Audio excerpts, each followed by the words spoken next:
ਧੰਨ ਧੰਨ ਸ੍ਰੀ ਗੁਰੂ ਗ੍ਰੰਥ ਸਾਹਿਬ ਜੀਓ।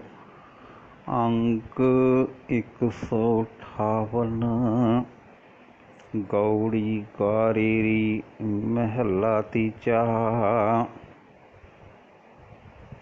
ਗੁਰ ਤੇ ਗਿਆਨ ਪਾਏ ਜਨ ਕੋਏ। ਕੋਈ ਭਾਗਾਂ ਵਾਲਾ ਮਨੁੱਖ ਗੁਰੂ ਪਾਸੋਂ ਪਰਮਾਤਮਾ ਨਾਲ ਡੂੰਘੀ ਸਾਂਝ ਹਾਸਲ ਕਰਦਾ ਹੈ।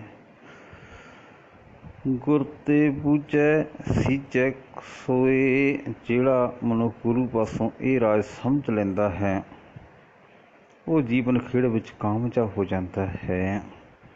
ਗੁਰ ਤੇ ਬੂਝੈ ਸੀਝੈ ਸੋਏ। ਗੁਰ ਤੇ ਸਹਿਜ ਸਾਚ ਵਿਚਾਰ। ਉਹ ਮਨੁੱਖ ਗੁਰੂ ਪਾਸੋਂ ਟਿਕਵੀਂ ਆਤਮਿਕ ਅਵਸਥਾ ਪ੍ਰਾਪਤ ਕਰ ਲੈਂਦਾ ਹੈ। ਸਾਚ ਵਿਚਾਰ ਸਦਾ ਸਿਰ ਪ੍ਰਭੂ ਦੇ ਗੁਣਾਂ ਦੀ ਵਿਚਾਰ ਹਾਸਲ ਕਰ ਲੈਂਦਾ ਹੈ। ਗੁਰ ਤੇ ਪਾਏ ਮੁਕਤ ਦੁਆਰ। ਉਹ ਗੁਰੂ ਪਾਸੋਂ ਵਿਕਾਰਾਂ ਤੋਂ ਖਲਾਸੀ ਹਾਸਲ ਕਰਨ ਦਾ ਦਰਵਾਜ਼ਾ ਲੱਭ ਲੈਂਦਾ ਹੈ। ਪੂਰੇ ਭਾਗ ਮਿਲੇ ਗੁਰ ਆਏ। ਜਿਸ ਮਨੁੱਖ ਨੂੰ ਪੂਰੀ ਕਿਸਮਤ ਨਾਲ ਗੁਰੂ ਆ ਕੇ ਮਿਲ ਪੈਂਦਾ ਹੈ। ਸਾਚੈ ਸਹਿਜ ਸਾਚ ਸਮਾਏ ਰਹਾਓ। ਸਾਚੈ ਸਹਿਜ ਉਹ ਸਦਾ ਸਿਰ ਪ੍ਰਭੂ ਵਿੱਚ ਲੀਨ ਹੋ ਜਾਂਦਾ ਹੈ। ਸਾਚ ਸਮਾਏ ਉਹ ਸਦਾ ਸਿਰ ਪ੍ਰਭੂ ਵਿੱਚ ਲੀਨ ਹੋ ਜਾਂਦਾ ਹੈ। ਸਾਚੈ ਸਹਿਜ ਉਹ ਸਦਾ ਸਿਰ ਪ੍ਰਭੂ ਵਾਲੀ ਆਤਮਿਕ ਅਡੋਲਤਾ ਵਿੱਚ ਟਿਕਿਆ ਰਹਿੰਦਾ ਹੈ। ਰਹਾਓ ਗੁਰ ਮਿਲਿਆ ਤ੍ਰਿਸ਼ਨਾ ਅਗਨ ਬੁਝਾਏ। ਜੇ ਗੁਰੂ ਮਿਲ ਪਏ ਤਾਂ ਮਨੁੱਖ ਆਪਣੇ ਅੰਦਰੋਂ ਤ੍ਰਿਸ਼ਨਾ ਦੀ ਅੱਗ ਬੁਝਾ ਲੈਂਦਾ ਹੈ। ਗੁਰ ਤੇ ਸ਼ਾਂਤ ਵਸੈ ਮਨ ਆਏ। ਗੁਰੂ ਦੇ ਰਾਹੀਂ ਹੀ ਮਨੁੱਖ ਦੇ ਮਨ ਵਿੱਚ ਸ਼ਾਂਤੀ ਅਵਸਥੀ ਹੈ।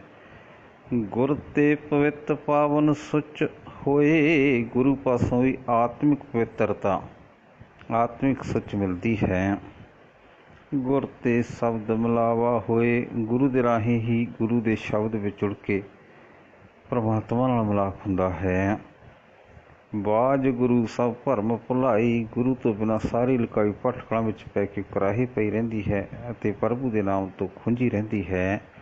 ਬਿਨ ਨਾਵੇ ਬਹੁਤਾ ਦੁੱਖ ਪਾਈ। ਪ੍ਰਭੂ ਦੇ ਨਾਮ ਤੋਂ ਬਿਨਾਂ ਲੁਕਾਈ ਬਹੁਤ ਦੁੱਖ ਪਾਉਂਦੀ ਹੈ। ਗੁਰਮੁਖ ਹੋਵੇ ਸੋ ਨਾਮ ਤੇ ਆਈ। ਜਿਹੜਾ ਮਨੁੱਖ ਗੁਰੂ ਦੀ ਸ਼ਰਨ ਪੈਂਦਾ ਹੈ ਉਹ ਪਰਮਾਤਮਾ ਦਾ ਨਾਮ ਸਿਮਰਦਾ ਹੈ। ਦਰਸ਼ਨ ਸੱਚੇ ਸੱਚੀ ਪਤ ਹੋਈ। ਪਰਮਾਤਮਾ ਦੇ ਦਰਸ਼ਨ ਵਿੱਚ ਲੀਨ ਹੋਇਆ ਸਦਾ ਸਿਰ ਪ੍ਰਭੂ ਵਿੱਚ ਟਿਕਿਆ ਉਸ ਦੀ ਸਦਾ ਸਿਰ ਰਹਿਣ ਵਾਲੀ ਇੱਜ਼ਤ ਪ੍ਰਾਪਤ ਹੋ ਜਾਂਦੀ ਹੈ। ਕਿਸ ਨੂੰ ਕਹੀਏ ਦਾਤਾ ਇੱਕ ਸੋਈ। ਪਰ ਪ੍ਰਭੂ ਨਾਮ ਦੀ ਇਹ ਦਾਤ ਵਾਸਤੇ ਪ੍ਰਭੂ ਤੋਂ ਬਿਨਾਂ ਹੋਰ ਕਿਸੇ ਨੂੰ ਬੇਨਤੀ ਕੀਤੀ ਜਾਏ ਸਿਰਫ ਪਰਮਾਤਮਾ ਹੀ ਇਹ ਦਾਤ ਦੇਣ ਦੇ ਸਮਰੱਥ ਹੈ। ਕਿਸ ਨੂੰ ਕਹੀਏ ਦਾਤਾ ਇੱਕ ਸੋਈ।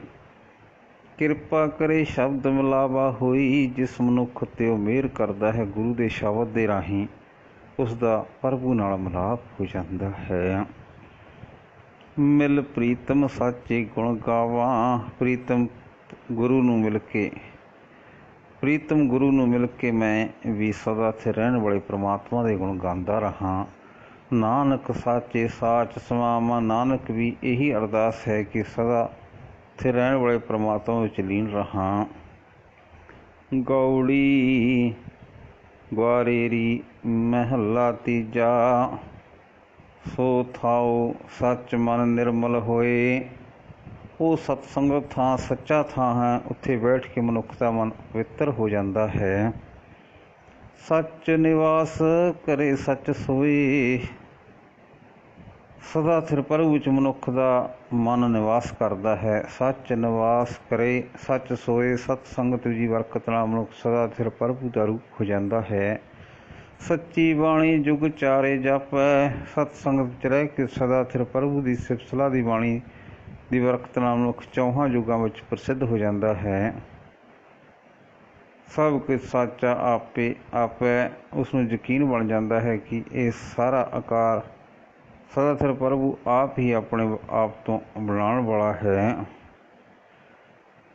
ਕਰਮ ਹੋਵੇ ਸਤ ਸੰਗਤ ਮਿਲਾਏ, ਜਿਸ ਮਨੁੱਖ 'ਤੇ ਪਰਮਾਤਮਾ ਦੀ ਕਿਰਪਾ ਹੋਵੇ ਉਸ ਨੂੰ ਉਹ ਸਤ ਸੰਗਤ ਵਿੱਚ ਮਿਲਾਉਂਦਾ ਹੈ।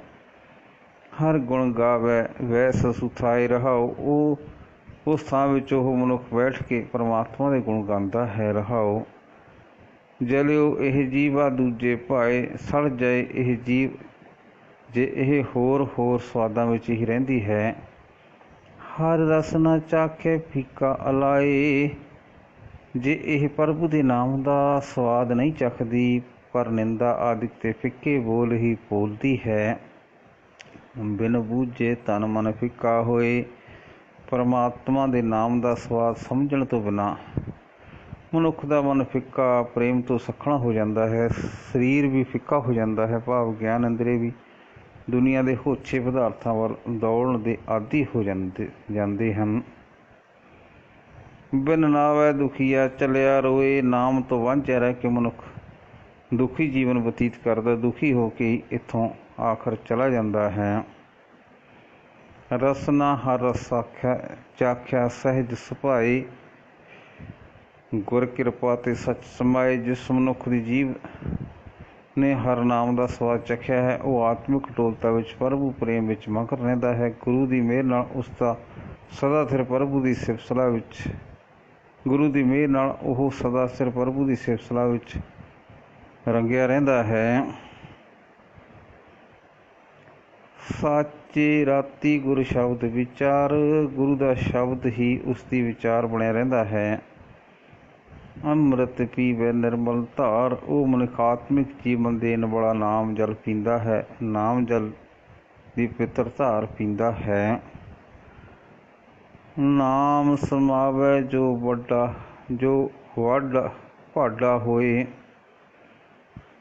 ਨਾਮ ਸਮਾਵੈ ਜੋ ਭਾਡਾ ਹੋਏ।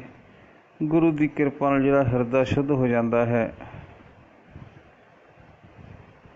ਜੋ ਭਾਂਡਾ ਹੋਏ, ਜਿਹੜਾ ਹਿਰਦਾ ਸ਼ੁੱਧ ਹੋ ਜਾਂਦਾ ਹੈ, ਉਹ ਪ੍ਰਭੂ ਦੇ ਨਾਮ ਵਿੱਚ ਲੀਨ ਰਹਿੰਦਾ ਹੈ। ਉਹਦੇ ਭਾਂਡਾ ਟਿਕੇ ਨਾ ਕੋਈ, ਪਰਮਾਤਮਾ ਵੱਲੋਂ ਉਲਟੇ ਹੋਏ ਹਿਰਦੇ ਵਿੱਚ ਕੋਈ ਗੁਣ ਨਹੀਂ ਟਿਕਦਾ।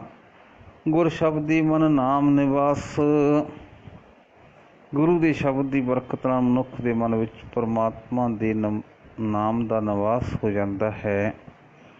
ਨਾਨਕ ਸੱਚ ਭਾਂਡਾ ਜਿਸ ਸ਼ਬਦ ਪਿਆਸ, ਹੇ ਨਾਨਕ ਉਹ ਮਨੁੱਖ ਦਾ ਹਿਰਦਾ ਅਸਲ ਹਿਰਦਾ ਹੈ, ਜਿਸ ਨੂੰ ਪਰਮਾਤਮਾ ਦੀ ਸਿਫਤ ਸਲਾਹ ਦੀ ਬਾਣੀ ਦੀ ਤਾਂਘ ਲੱਗੀ ਰਹਿੰਦੀ ਹੈ। ਗੌੜੀ ਗਵਾਰੇਰੀ ਮਹਿਲਾ ਤੀਜਾ, ਇੱਕ ਗਾਵਤ ਰਹੇ ਮਨ ਸਾਧ ਨਾ ਪਾਏ। ਕਈ ਮਨੁੱਖ ਐਸੇ ਹਨ ਜੋ ਭਗਤੀ ਦੇ ਗੀਤ ਗਾਉਂਦੇ ਤਾਂ ਰਹਿੰਦੇ ਹਨ, ਪਰ ਉਹਨਾਂ ਦੇ ਮਨ ਵਿੱਚ ਕੋਈ ਆਨੰਦ ਪੈਦਾ ਨਹੀਂ ਹੁੰਦਾ।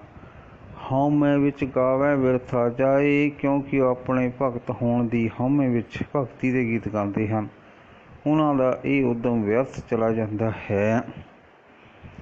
ਗਾਵਣ ਗਾਵੇ ਜਿਨ ਨਾਮ ਪਿਆਰ, ਸਿਫਤ ਸਲਾਹ ਦੇ ਗੀਤ ਅਸਲ ਵਿੱਚ ਉਹ ਮਨੁੱਖ ਗਾਉਂਦੇ ਹਨ ਜਿਨ੍ਹਾਂ ਦਾ ਪਰਮਾਤਮਾ ਦੇ ਨਾਮ ਨਾਲ ਪਿਆਰ ਹੈ। ਸਾਚੀ ਬਾਣੀ ਸ਼ਬਦ ਵਿਚਾਰ, ਜਿਹੜੇ ਸਦਾ ਸਿਰ ਪ੍ਰਭੂ ਦੀ ਸਿਫਤ ਸਲਾਹ ਦੀ ਬਾਣੀ ਦਾ ਸ਼ਬਦ ਦਾ ਵਿਚਾਰ ਆਪਣੇ ਮਨ ਵਿੱਚ ਟਿਕਾਉਂਦੇ ਹਨ। ਗਾਵਤ ਰਹੇ ਜੋ ਸਤਿਗੁਰ ਭਾਵੈ, ਜੋ ਗੁਰੂ ਨੂੰ ਚੰਗਾ ਲੱਗੇ, ਜੇ ਗੁਰੂ ਮਿਹਰ ਕਰੇ ਤਾਂ ਉਸ ਦੀ ਮਿਹਰ ਨਾਲ ਸਦਾ ਉਸ ਦੀ ਸ਼ਰਨ ਆਇਆ ਮਨੁੱਖ ਪਰਮਾਤਮਾ ਦੇ ਗੁਣ ਗਾਉਂਦਾ ਰਹਿੰਦਾ ਹੈ। ਮਨ ਤਨ ਰਾਤਾ ਨਾਮ ਸੁਹਾਵੈ, ਰਹਾਓ ਉਸ ਦਾ ਮਨ ਉਸ ਦਾ ਤਨ ਪ੍ਰਭੂ ਦੇ ਨਾਮ ਵਿੱਚ ਰੰਗਿਆ ਜਾਂਦਾ ਹੈ ਤੇ ਉਸ ਦਾ ਜੀਵਨ ਸੋਹਣਾ ਬਣ ਜਾਂਦਾ ਹੈ। ਰਹਾਓ ਇੱਕ ਗਾਵੈ ਇੱਕ ਭਗਤ ਕਰਹਿ, ਕਈ ਮਨੁੱਖ ਐਸੇ ਹਨ ਜੋ ਭਗਤੀ ਦੇ ਗੀਤ ਗਾਉਂਦੇ ਹਨ ਤੇ ਰਾਸਾਂ ਪਾਉਂਦੇ ਹਨ। ਨਾਮ ਨਾ ਪਾਵੈ ਬਿਨ ਅਸਨੇਹ, ਪਰ ਪ੍ਰਭੂ ਚਰਨਾਂ ਦੇ ਪਿਆਰ ਤੋਂ ਬਿਨਾਂ ਉਹਨਾਂ ਨੂੰ ਪਰਮਾਤਮਾ ਦਾ ਨਾਮ ਪ੍ਰਾਪਤ ਨਹੀਂ ਹੁੰਦਾ। ਸੱਚੀ ਭਗਤ ਗੁਰ ਸ਼ਬਦ ਪਿਆਰ, ਉਹਨਾਂ ਦੀ ਹੀ ਭਗਤੀ ਪ੍ਰਵਾਨ ਹੁੰਦੀ ਹੈ ਜਿਹੜੇ ਗੁਰੂ ਦੇ ਸ਼ਬਦ ਦੇ ਪਿਆਰ ਵਿੱਚ ਜੁੜੇ ਰਹਿੰਦੇ ਹਨ। ਆਪਣਾ ਸਿਰ ਰੱਖਿਆ ਸਦਾ ਉਰ ਧਾਰ, ਜਿਨ੍ਹਾਂ ਨੇ ਆਪਣੇ ਪ੍ਰਭੂ ਪਤੀ ਨੂੰ ਸਦਾ ਆਪਣੇ ਸਿਰ ਵਿੱਚ ਟਿਕਾ ਕੇ ਰੱਖਿਆ ਹੈ, ਆਪਣੇ ਹਿਰਦੇ ਵਿੱਚ ਟਿਕਾ ਕੇ ਰੱਖਿਆ ਹੈ। ਭਗਤ ਕਰੇ ਮੂਰਖ ਆਪ ਜਣਾਵਹਿ। ਮੂਰਖ ਲੋਕ ਰਾਸਾਂ ਪਾਉਂਦੇ ਹਨ ਤੇ ਆਪਣੇ ਆਪ ਨੂੰ ਭਗਤ ਪ੍ਰਗਟ ਕਰਦੇ ਹਨ। ਨੱਚ ਨੱਚ ਟੱਪੇ ਬਹੁਤ ਦੁੱਖ ਪਾਵਹਿ। ਉਹ ਮੂਰਖ ਰਾਸਾਂ ਪਾਉਣ ਵਾਲੇ ਨੱਚ ਨੱਚ ਕੇ ਟੱਪਦੇ ਹਨ, ਪਰ ਅੰਤਰਾਤਮੇ ਹਉਮੈ ਦੇ ਕਾਰਨ ਆਤਮਿਕ ਆਨੰਦ ਦੇ ਥਾਂ ਦੁੱਖ ਹੀ ਦੁੱਖ ਪਾਉਂਦੇ ਹਨ। ਨੱਚਿਆਂ ਟੱਪਿਆਂ ਭਗਤ ਨਾ ਹੋਏ। ਨੱਚਣ ਟੱਪਣ ਨਾਲ ਭਗਤੀ ਨਹੀਂ ਹੁੰਦੀ। ਸ਼ਬਦ ਮਰੇ ਭਗਤ ਪਾਏ ਜਨ ਸੋਏ। ਪਰਮਾਤਮਾ ਦੀ ਭਗਤੀ ਉਹੀ ਮਨੁੱਖ ਪ੍ਰਾਪਤ ਕਰਦਾ ਹੈ ਜਿਹੜਾ ਗੁਰੂ ਦੇ ਸ਼ਬਦ ਵਿੱਚ ਜੁੜ ਕੇ ਆਪਾ ਭਾਵ ਵੱਲੋਂ ਹਉਮੈ ਵੱਲੋਂ ਮਰਦਾ ਹੈ। ਭਗਤ ਵਿਸ਼ਲ ਭਗਤ ਕਰਾਏ ਸੋਏ। ਭਗਤਾਂ ਨਾਲ ਪਿਆਰ ਕਰਨ ਵਾਲਾ ਉਹ ਪਰਮਾਤਮਾ ਹੀ ਜੀਵਾਂ ਪਾਸੋਂ ਭਗਤੀ ਕਰਾਉਂਦਾ ਹੈ। ਸੱਚੀ ਭਗਤ ਵਿੱਚੋਂ ਆਪ ਖੋਏ। ਉਸ ਦੀ ਸਦਾ ਸਿਰ ਰਹਿਣ ਵਾਲੀ ਭਗਤੀ ਦੁਆਰਾ ਅੰਦਰੋਂ ਹਉਮੈ ਦੂਰ ਹੁੰਦੀ ਹੈ। ਮੇਰਾ ਪ੍ਰਭੂ ਸਾਚਾ ਸਭ ਬਿਤ ਜਾਣੇ। ਪਰ ਜੀਵਾਂ ਦੇ ਕੀ ਬਸ ਭਗਤੀ ਨਾਲ ਪਿਆਰ ਕਰਨ ਵਾਲਾ ਉਹ ਪਰਮਾਤਮਾ ਸਭ ਨੂੰ ਜੀਵਨ ਦੇ ਢੰਗ ਜਾਣਦਾ ਹੈ। ਇਹ ਭਗਤੀ ਕਰਦੇ ਹਨ ਜਾਂ ਪਾਖੰਡ। ਨਾਨਕ ਬਖਸ਼ੇ ਨਾਮ ਪਛਾਣੇ। ਇਹ ਨਾਨਕ ਜਿਸ ਮਨੁੱਖ ਉੱਤੇ ਪ੍ਰਭੂ ਬਖਸ਼ਿਸ਼ ਕਰਦਾ ਹੈ ਉਹ ਮਨੁੱਖ ਉਸ ਦੇ ਨਾਮ ਨੂੰ ਪਛਾਣਦਾ ਹੈ, ਨਾਮ ਨਾਲ ਡੂੰਘੀ ਸਾਂਝ ਪਾ ਲੈਂਦਾ ਹੈ। ਨਾਨਕ ਬਖਸ਼ੇ ਨਾਮ ਪਛਾਣੇ। ਵਾਹਿਗੁਰੂ ਜੀ ਕਾ ਖਾਲਸਾ, ਵਾਹਿਗੁਰੂ ਜੀ ਕੀ ਫਤਿਹ।